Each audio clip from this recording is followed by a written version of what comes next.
Hello everyone, welcome to my channel Net Education. I am Nidhi Vaish and today I am taking the interview of all my learners जिनका यहाँ पे JRF हुआ है तो they are sharing their success story with us. So first of all they will introduce yourself. They will introduce कि वो अपने आप को introduce करेंगे फिर बाद में जाके वो यहाँ पे अपनी success story को यहाँ पर share करेंगे.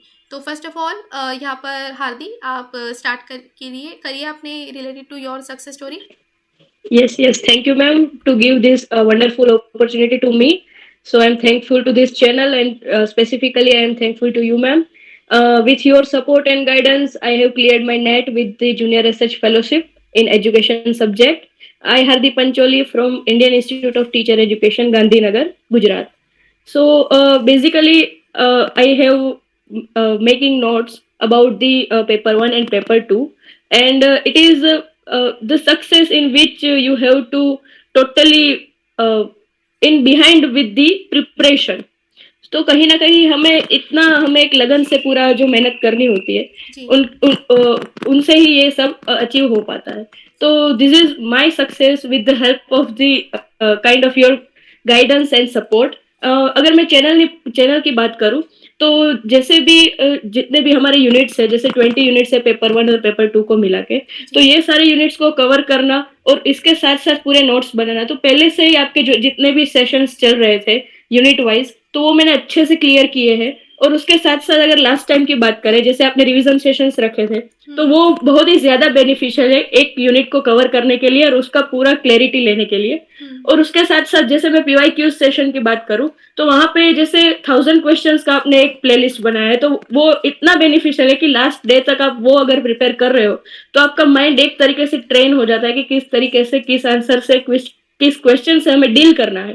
तो वो जो पूरा 100 क्वेश्चन आंसर का जो सेशन था वो बहुत ही यूजफुल रहा क्योंकि इन कंटिन्यूस हमें जैसे मॉक टेस्ट देते हैं तो जैसे हम फाइनल एग्जाम दे रहे थे तभी हमें ऐसा लग रहा था कि हाँ हम अपनी प्रैक्टिस का एक यूजफुल अप्रोच ही यूज कर रहे हैं कि जहाँ पे हम पूरा अपना अप्लाई करें और वहां से हमें बेस्ट रिजल्ट मिलता है. हमें ऐसा अलग नहीं लगता कि हम कोई प्रेशर फील कर रहे हैं या फिर कुछ डिमोटिवेशन सा फील कर रहे हैं.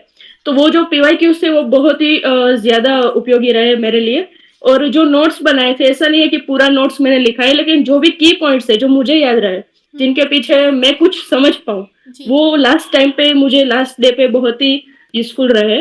तो ऐसे करके मैंने पूरा क्लियर किया है. Okay, so thank you so much hearty. And what about Shivam, आप थोड़ा सा अपने बारे में बता सकते हैं, थोड़ा इंटरव्यू मतलब अपना इंट्रोडक्शन दे सकते हैं इसके अंदर इस सक्सेस स्टोरी में, और आप क्या कर रहे हैं अभी और कैसा रहा आपका स्कोर, ओवरऑल जर्नी आपकी कैसी रही. Okay ma'am. हमारा नाम शिवम कुमार सिंह है जी. हम गोरखपुर के रहने वाले हैं लेकिन अभी एएमयू से एमएड कर रहे हैं जी. एमएड के थर्ड सेमेस्टर में हैं अभी. दिसंबर में जो एग्जाम होगा थर्ड सेमेस्टर का. लेकिन हमने जो प्रिपरेशन स्टार्ट किया था वो हमने स्टार्ट किया था सितंबर में. ओके. सितंबर से. और सिर्फ आपका जो सेकंड पेपर का जो प्रिपरेशन स्टार्ट किया था उसके लिए हमने आपका जो चैनल का जो एक प्लेलिस्ट है रिवीजन विद की पॉइंट्स. ओके. तो वो वाला प्लेलिस्ट जो है हमने देखा था जिसमें 41 वीडियोज हैं. 41 और 43 अभी हो गए हैं. जी. 41 वीडियोज हैं कि आपने जो जून में कंप्लीट करा दिया था लेकिन हमने जो देखना स्टार्ट किया था वो सितंबर से देखना स्टार्ट किया था. जी. और बाकी फर्स्ट पेपर के लिए भी आपने जो है तकरीबन 4 यूनिट जो है आपने करवाए हैं. 4 यूनिट के जो है वीडियोज मौजूद हैं. तो उसका जो है हमने पढ़ा था आपके वीडियो से 2x पे पढ़ा था लेकिन दोनों का ही जो है हमने 2x पे ही पढ़ा था. और जो आपके क्वेश्चन वाला जो सेशन है जो 2004 से आपने करा रखा है 2021 तक का, लेकिन हमने जो है 2017 से लेकर 2021 तक का ही किया था. और फिर उसके बाद आपका जो एप्लीकेशन है वो आपने जो है उसमें कई बार हाईलाइट भी किया हुआ है कि आप हमारा एप्लीकेशन डाउनलोड कर सकते हैं. तो आपका एप्लीकेशन हमने डाउनलोड किया और फिर उसके बाद जो उसमें आपके क्वेश्चंस दिए हुए हैं जी. तो वो क्वेश्चंस जो हमने सेट किए मतलब सेट जो है लगाए थे तो वो काफी ज्यादा अच्छा रहा था. और दूसरा उसमें गुजरात सेट का भी है, फिर कुछ जो है नॉर्थ ईस्ट सेट का भी है और कुछ जो है यूपी नेट का भी है और उसका भी है. और फिर एंड में जो है आपने 6 मॉक टेस्ट दिए थे तो वो 6 मॉक टेस्ट भी जो है हमने लगाए थे. और फिर ऊपर से हम जब प्रिपरेशन कर रहे थे तो वो हमने ऑब्वियसली सितंबर से स्टार्ट किया था तो काफी कम टाइम था. तो उसमें जो है हम क्वेश्चन जो लगा रहे थे वो जो है काफी ज्यादा मतलब ऐसा हो रहा था कि मेरे को मालूम बाद में पड़ता था और वो जो सेट होता था वो पहले ही जो है क्लोज हो चुका होता था, लेकिन फिर उसको आपने दोबारा से खोला था, तब हमने जो है दोबारा में जो है आपका सेट जो है जी लगाया था। तो जी काफी अच्छा रहा। उससे जो है आपका कंडीशनिंग हो गया था, एक तरीके से ये जी, कह सकते हैं। जी। अब तो जैसे कि हाँ जी, जैसे आप बता रहे हो आपने टाइम को जैसे कि लास्ट में जाके आपने ऐसे प्रिपरेशन को स्टार्ट करा था but still you are manage to crack your JRF. तो इसके इसके पीछे क्या बाद रीज़न था? जो मतलब कितना आपके अंदर इतना मोटिवेशन था कि मुझे जेआरएफ क्लियर करना ही करना है और आपने कैसे स्ट्रैटेजी बनाई अपनी? जैसे कि आप अभी आप शेयर कर रहे हैं तो उसमें स्ट्रैटेजी और क्या-क्या इंक्लूड करी थी पेपर 1 के लिए एंड पेपर 2 के लिए? क्योंकि पेपर 2 के अंदर आपने सारी चीज़ें बताई। लेकिन आपने टाइम को कैसे मैनेज करा? कैसे स्ट्रैटेजाइज़ किया? तो हारदी आप इसमें कुछ इनपुट देना चाहते हैं? टाइम को मैनेज करते हुए कैसे आपने स्ट्रैटेजी बनाई थी, दोनों पेपर को डिवोट करते हुए? यस, बेसिकली मैंने ये स्ट्रेटेजी यूज की थी कि जो टॉपिक्स हमें इजी लगे वो पहले करने चाहिए, जी, इतना नंबर्स हमारे पक्के होते हैं। जी, और रीजनिंग और वो वाले क्वेश्चन है वो भी ज्यादा इंपॉर्टेंट देते हैं, क्योंकि जैसे डीआई है वो सब प्रैक्टिकल बेस्ड है। जी, कहीं ना कहीं वो बैठे नंबर नहीं मिलेंगे, लेकिन उनकी प्रैक्टिस होगी तो हमें मिल जाएंगे। जी। तो वो सिक्योर करना बड़ी बात थी। हुँ, और उसके साथ साथ कुछ पेपर 1 और पेपर 2 के कॉमन टॉपिक्स है, कॉमन यूनिट्स रहे हैं, तो वो 100% क्लियर करना मेरा फर्स्ट पॉइंट था। और जी, उसके साथ साथ फिर मेरे जो जिसमें मेरा पावरफुल सब्जेक्ट है हुँ, उसमें मैंने किया था, तो साथ में सब हो जाता था। और जैसे पीवाईक्यूज की बात है, तो वहां पे सब जैसे मॉक टेस्ट देते हैं, तो वहां पे सब मिक्स मर्ज मिलता है हमें दोनों पेपर का। जी, तो वहां से हमें ज्यादा इंस्पिरेशन मिलता है कि यहाँ पे ये गलत है तो उसको कैसे सुधारें। तो उस हिसाब से कुछ नंबर्स इस तरीके से हमने इम्प्रूव किए थे ताकि हम एक लेवल तक पहुंच पाए। जी। और जैसे कि शिवम ये पेपर 1 एंड पेपर 2 में जैसे आपको पता है कि टोटल 10-10 यूनिट्स है मतलब 20 यूनिट्स है हमारी कवर करने के लिए। तो जी आपने इन 20 यूनिट्स को कैसे इतने कम टाइम में कवर किया और जिसकी वजह से आपका जेआरएफ हुआ? क्योंकि ये होता है ना कि मेनली हमारे पास हम कई तरीके के एक्सक्यूज़ेज़ देते हैं कि टाइम की कमी है, कैसे उसको यूटिलाइज़ करें, 24 घंटे है तो 24 घंटे में कितना अपना टाइम पेपर 1 एंड पेपर 2 के लिए डिवोट करें। तो आपने कैसे यूनिट्स को यहाँ पे बाँटा? पेपर 1 हो या पेपर 2 हो, तो आपने कैसे यहाँ पे सोचा कि ये यूनिट मुझे पहले करनी चाहिए, ये यूनिट मुझे बाद में करनी चाहिए? कौन-कौन सी ऐसी इम्पोर्टेंट यूनिट थी कि जो आप आगे जाके बच्चों को बता पाएँ कि ये तो आना ही आना है पोर्शन और इसको आपको छोड़ के नहीं जाना? जी, देखिए जो फर्स्ट पेपर था उसमें हमारी मदद हमारी एक फ्रेंड हैं अपूर्वा शाह, उन्होंने जो है कर दिया था, काफ़ी ज़्यादा अच्छे से जो है किया था। जी, उन्होंने जो है अच्छे से कर दिया था। दूसरा इसमें सेकंड यूनिट में जो इंक्लूसिव एजुकेशन है, इंक्लूसिव एजुकेशन के लिए यहाँ पर एक पूनम चौहान मैम है जी। एएमयू में, हुँ, उन्होंने जो है अच्छे से गाइड कर दिया था इंक्लूसिव एजुकेशन के लिए। और जी, एक्सेप्शनल चाइल्ड के लिए आफ्ताब सर है यहाँ पर एएमयू में, तो उन्होंने जो है थोड़ा बहुत गाइड कर दिया था। तो उनकी मदद से जो वो 2 चीज़ें तो मतलब इंक्लूसिव एजुकेशन वाला यूनिट तो जो है अच्छे से क्लियर था। उसमें एक भी क्वेश्चन मेरा गलत नहीं होता था। जी, 10 जी। क्वेश्चन आता था, 10 या हुँ, 11 क्वेश्चन। उसमें से जो मोस्टली 10 के 10 जो है कभी-कभार सही भी हो जाते थे, कभी-कभी 8 मिनिमम जो है 8 तक सही हो जाते थे। अच्छा। तो वो था। और बाकी इसके लिए डाटा इंटरप्रिटेशन के लिए आपका ही जो है मैंने 2x पर जो है वीडियो देखा था। तो उसमें जो है ईज़ी था, मतलब डाटा इंटरप्रिटेशन उतना टफ नहीं आता है। आप ईज़िली जो है उसको सॉल्व कर सकते हैं 5 के जी। 5 क्वेश्चन। हुँ, ऐसे इंग्लिश का भी जो है काफ़ी ईज़ी होता है। वो भी जो है इंग्लिश कॉम्प्रिहेंशन, अगर जो है हम लोग सिर्फ 4 यूनिट अगर जो है ढंग से देख लेना, जैसे कि जो है इंग्लिश कॉम्प्रिहेंशन जी। और उसके बाद जो है डेटा इंटरप्रिटेशन और मैथमेटिकल रीजनिंग, और उसके बाद जो है इंडियन लॉजिक को छोड़ दें। अगर हुँ, आईसीटी और ये एनवायरनमेंट देख लें, तब भी जो है 50 में से 20 क्वेश्चन तो वैसे ही करके चले जाएंगे। जी, जी। और जो सेकंड पार्ट है, सेकंड पेपर जो है उसमें अगर पहले जो है मैंने आपका वो एक एक जो आपने सेट पहले ही जो है करवा रखा था, वो सेट से जो है मैंने पहले अपने आप को जो है एग्जामिन किया कि मैं अभी किस लेवल पे हूँ। तो जी, उसमें जी। जो है मैंने देखा था, उसमें जो है मैंने देखा था कि काफ़ी मतलब ठीक था मेरा, मतलब मेरे 100 क्वेश्चन में से जो है 50 क्वेश्चन सही हो गए थे। तो मेरे को लगा था कि ठीक-ठाक तो है ही, मतलब उतना तो जो है बीएड और एमएड में पढ़ा देते हैं कि हम लोग जो है 100 में से 50 ला पाएँ। जी। तो वो जो है फिर इसीलिए जो है आपका जो वीडियो था उससे जो की पॉइंट्स जो है याद रह जाते हैं, क्योंकि जी, वो जो जी। है इसी तरीके से जो आपने बना रखे हैं पीपीटी। जी। तो की पॉइंट्स याद याद रह जाते हैं। और इस बार का जो पेपर आया था वो काफ़ी ज़्यादा ईज़ी आया था एज़ कम्पेयर टू प्रीवियस। हुँ, तो इसीलिए जो है वो की पॉइंट बेस्ड ही था पूरा पेपर। तो हुँ। इसीलिए की पॉइंट से जो है हो गया था, और इसीलिए जो है मेरे 220 मार्क्स बने थे 300 में से। जी, जी। Okay, okay. ग्रेट शिवम काफ़ी अच्छा आपने बताया। इसके अलावा हार्दी जैसे कि इन्होंने एक मेंशन करा है रिलेटेड टू नोट्स कि इन्होंने फ्लो चार्ट्स देखे या कुछ करा। तो आपने जो नोट्स बनाए थे क्या उसके अंदर आपने ग्राफिकल रिप्रेजेंटेशन को ज़्यादा यूज़ किया था या फिर आपने सिर्फ स्टेटमेंट वाइज़ चीज़ों को लिखा था? या नोट्स कितने नहीं। मायने रखते हैं एक-एक इंडिविजुअल की प्रिपरेशन में? यस। नोट्स बहुत मायने रखते हैं मैम, क्योंकि ग्राफिकल कोई एक चीज है जो हमें पूरा विजुअल याद रहता है। कभी कोई हमें एक स्टेटमेंट याद ना रहे तो एग्जाम के टाइम पे कुछ एरोज या कुछ सर्कल कुछ भी जैसे भी हमने ग्राफिक्स बनाए हो वो अगर एक बार दिख जाए तो भी हम कंसेप्ट को रिलेट कर सकते हैं अगर कोई ऐसा क्वेश्चन है तो ग्राफिकल जो चीजें हैं वो बहुत ही मायने रखती है। और मैं तो ऐसा कहती हूँ कि जैसे नोट टेकिंग हम कर रहे हैं तो उस टाइम पे ग्राफिकल ज्यादा यूज करें ताकि हम ज्यादा एंड पॉइंट पे हमें ये ज्यादा जब हम रिवीजन करें ऐसा एंड पॉइंट जब लास्ट नाइट हो तब पूरे नोट्स वो काम आते हैं। तब हम पूरा कोई वीडियो नहीं देख सकते ना ही कोई पूरा मॉक टेस्ट दे सकते हैं। तो जो लास्ट के 2 दिन होते हैं उसमें 2 दिन में हमें पूरे 2 पेपर का 20 यूनिट्स कवर करना है। तो जैसे कुछ कुछ नोट्स बनाई है तो वो नोट्स बहुत ही ज्यादा इंपॉर्टेंट है और मैंने तो वही रिफर की थी और आगे भी मुझे वही काम आएगी। जहां भी मैं कुछ भी मुझे एजुकेशन के रिलेटेड कुछ आएगा तो ये मुझे बहुत ही यूजफुल होगा जैसे मेरे नोट्स बने हैं। जी जी ओके। और शिवम, आपने ऐसे नोट्स बनाए थे तो आप कितना उसको संभाल के रखने वाले आगे अपने सभी प्रिपरेशन के लिए, और कितना वो आप समझते हो कि वो यूज़फुल है, और क्या रिकमेंड करना चाहोगे अपने स्टूडेंट्स को और भी जो एस्पिरेंट्स है कि उनको भी नोट्स ऐसे बनाने चाहिए जैसे आपने प्रिपेयर करे, और वो कितना फ़ायदेमंद होने वाला है उनके लिए? क्योंकि कुछ कुछ मैम स्टूडेंट्स की ऐसे मेंटेलिटी होती है कि पीडीएफ्स दे दो हमें या पीडीएफ्स प्रोवाइड कर दो, तो क्या पीडीएफ्स प्रोवाइड करना सफिशिएंट हो जाएगा उनकी प्रिपरेशन के लिए, या उनको खुद भी कुछ अपना इनपुट डालना पड़ेगा?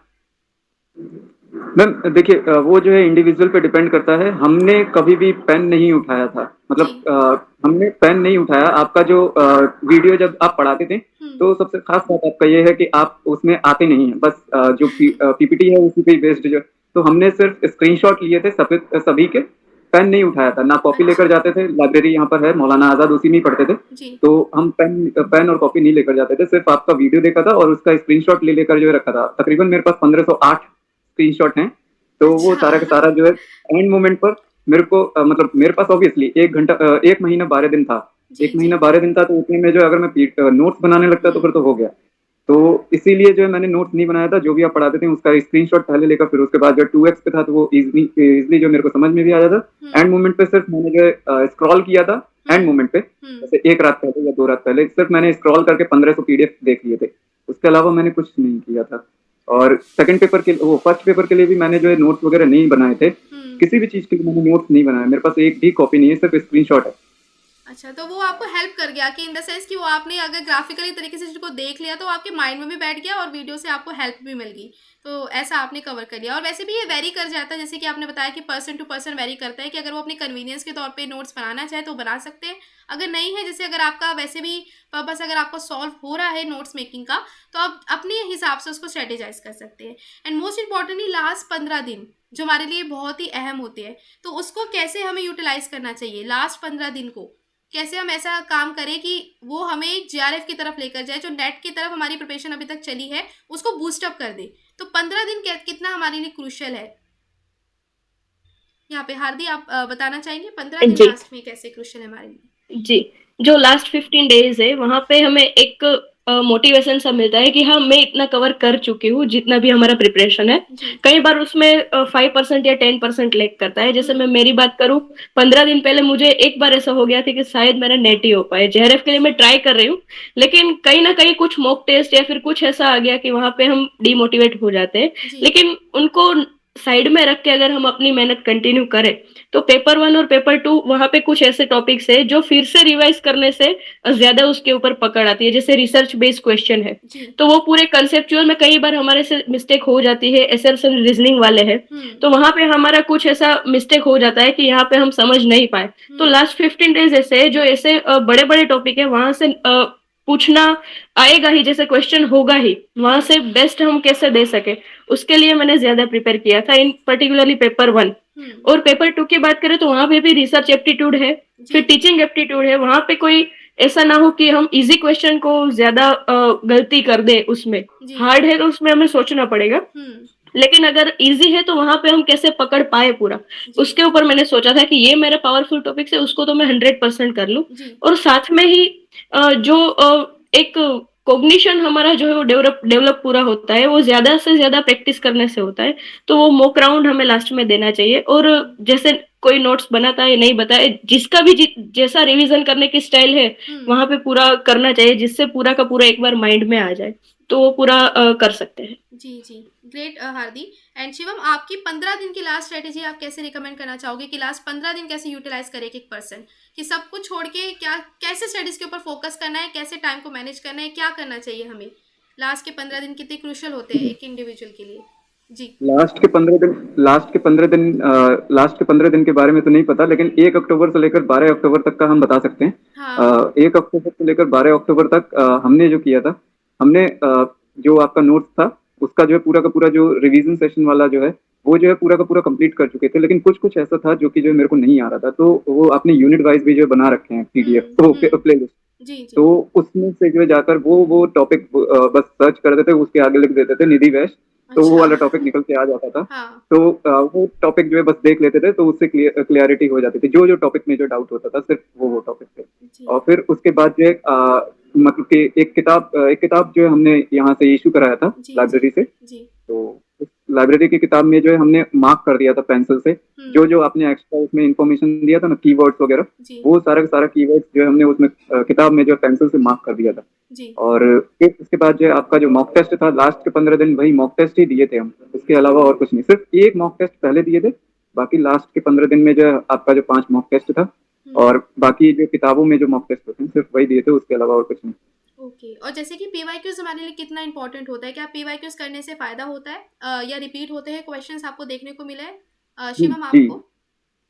जी, पीवाईक्यूज मतलब मेरे को तो ऐसा लग रहा था कि इस बार का जो पेपर है वो थोड़ा सा पीवाईक्यू बेस्ड ही था, मतलब जी मैं इससे पहले के जो है सारे के सारे क्वेश्चंस जो आपने करवाए थे उसमें प्लेलिस्ट में हैं आपके, 2017 से लेकर 2004 से हैं, लेकिन मैंने 2017 से लेकर 2021 तक के किए थे, जी वो सारे के सारे इसमें मौजूद हैं, तो मैं जो है सिर्फ वही पीवाईक्यूज देखे थे, और फिर उसी को ही जो है यहाँ पर जो पीवाईक्यू की जो किताब आती है वो अलग किताब से जो है हमने प्रैक्टिस कर लिया था। जी जी उसके जी अलावा जो है कुछ भी नहीं किया था, तो पीवाईक्यूज बहुत ज्यादा मदद किया था, लगभग 40% जो है पीवाईक्यूज ही लग रहा था मेरे को, अच्छा, तो यानी कि बस पीवाईक्यूज घुमा के हमारे लिए क्वेश्चन पूछा क्रूशियल था, है। लेकिन जी था पीवाईक्यूज से। जी जी जी। और हार्दी, आप जैसे पीवाईक्यूज को कितना रिकमेंड करना चाहेंगे स्टूडेंट्स को, कि उनकी प्रिपरेशन में पीवाईक्यूज कितना एक मतलब एक बूस्टिंग फैक्टर हो सकता है? हाँ, पीवाईक्यूज से हमें आइडिया मिलता है कि इस टाइप के क्वेश्चन जो नेट और सेट में पूछे गए, तो शायद वो क्वेश्चन ना हो, लेकिन उससे रिलेटेड कोई क्वेश्चन हो, तो हमें पूरा एक बेस मिल जाता है कि हाँ इस तरह से इस तरीके से इतने वेटेज वाले ऐसे क्वेश्चंस होंगे, तो वहां पे एक हमें रेडीनेस शो करता है कि हाँ ये ऐसा है। और कुछ फैक्चुअल बेस्ड क्वेश्चन जैसे होते हैं कि ये साल में आया, इसका एस्टेब्लिशमेंट इस साल में हुआ, तो वो वहां पे क्लियर हो जाता है और कहीं ना कहीं वो रिलेट करके हम कर सकते हैं, तो वो प्लस पॉइंट है कि पीवाईक्यू से हमें पूरा आइडिया आ जाता है और एक बेस खड़ा कर सकते हैं। जी।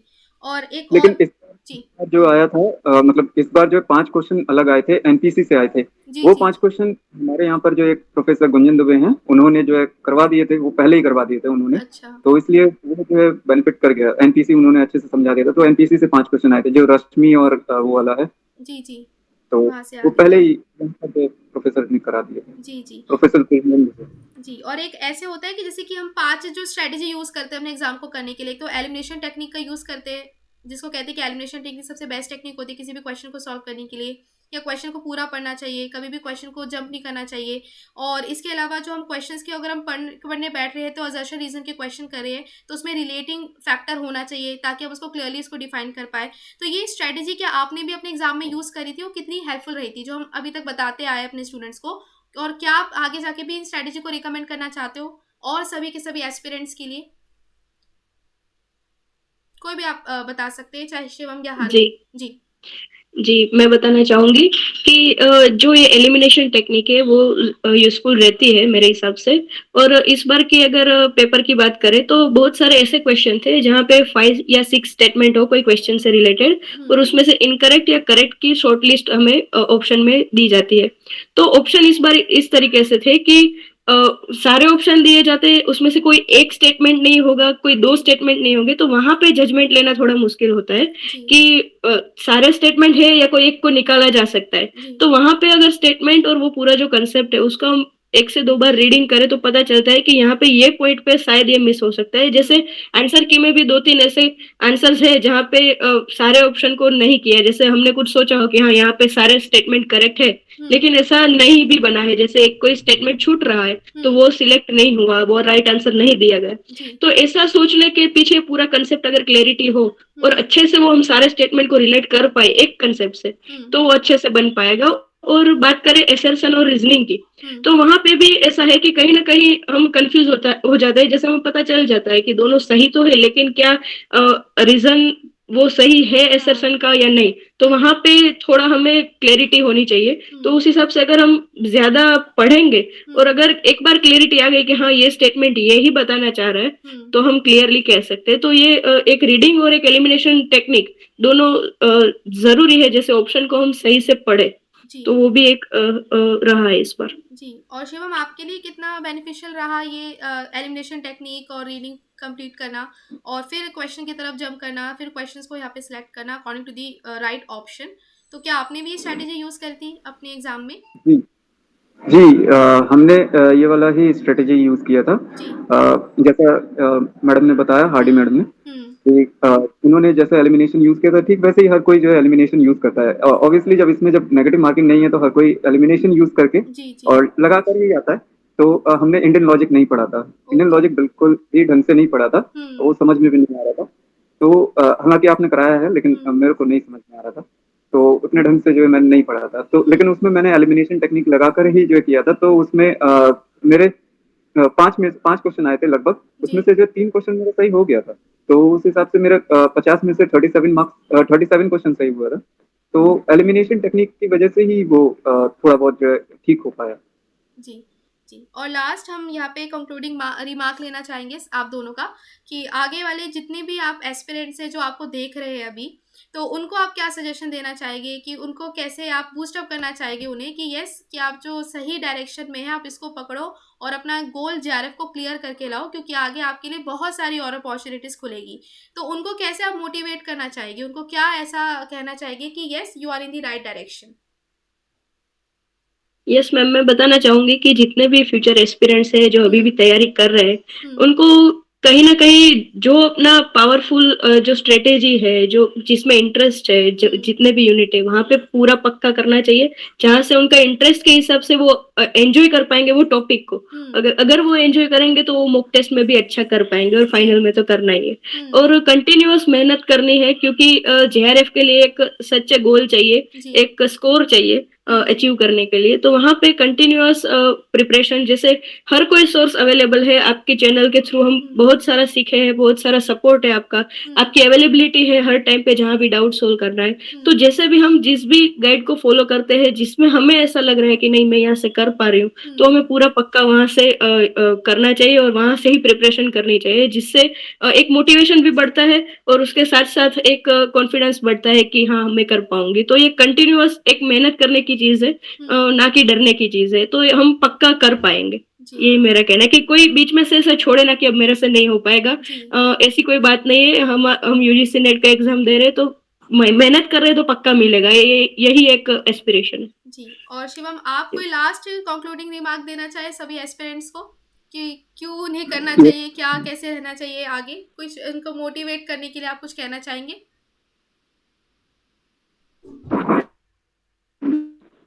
मैम, जी। हमको लगता है आज कोई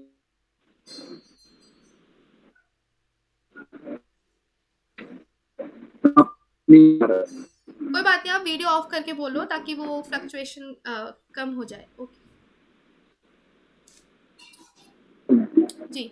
लगता है कि प्रिपरेशन अगर करना है तो पहले से जो है मन बना लीजिए, और फिर उसके बाद से सबसे पहले एक जो है टेस्ट देकर देख लीजिए बिना पढ़े, ताकि आपको अपना लेवल पता चल जाए। फिर उसके बाद से जो है आपका जो यूनिट वाइज जो प्लेलिस्ट बना हुआ है वो देख लें। फिर उसके बाद जो रिवीजन, जो की पॉइंट से जो रिवीजन करवा रखा है वो देख लें। और फिर उसके बाद आपका जो प्रीवियस ईयर क्वेश्चन पेपर है वो देख लें। और फिर आपके मतलब कहीं से भी जो है कोई भी प्रीवियस ईयर क्वेश्चन पेपर उठा के सॉल्व कर लें और मॉक टेस्ट जो है देख लें, उससे जो है आसानी से हो जाएगा। और एजुकेशन में उतना टफ भी नहीं लग रहा है हमको कि उतना टफ है जेआरएफ निकालना, इजी है, काफी ज्यादा इजी है एज कम्पेयर टू इंग्लिश। और अदर सब्जेक्ट ये एजुकेशन में निकालना काफी ज्यादा इजी है, तो उतना टफ नहीं है और आसानी से निकल भी जाएगा। तो first of all congratulations again for your great result. जैसे आपने स्ट्रैटेजी अपनी डिस्कस करी, ऐसे आगे बढ़ते रहो अपने गोल, नेक्स्ट टाइम भी जितने भी अचीवमेंट है वो ऐसे ही पाते रहो। Till then stay blessed, enjoy learning and thank you so much for joining. Thank you so much to give us this Thank you, ma'am. opportunity. Thank you, ma'am. And बहुत through बहुत your शुक्रिया। support and guidance, we have achieved this. Thank you. Thank you, ma'am. जी. Okay.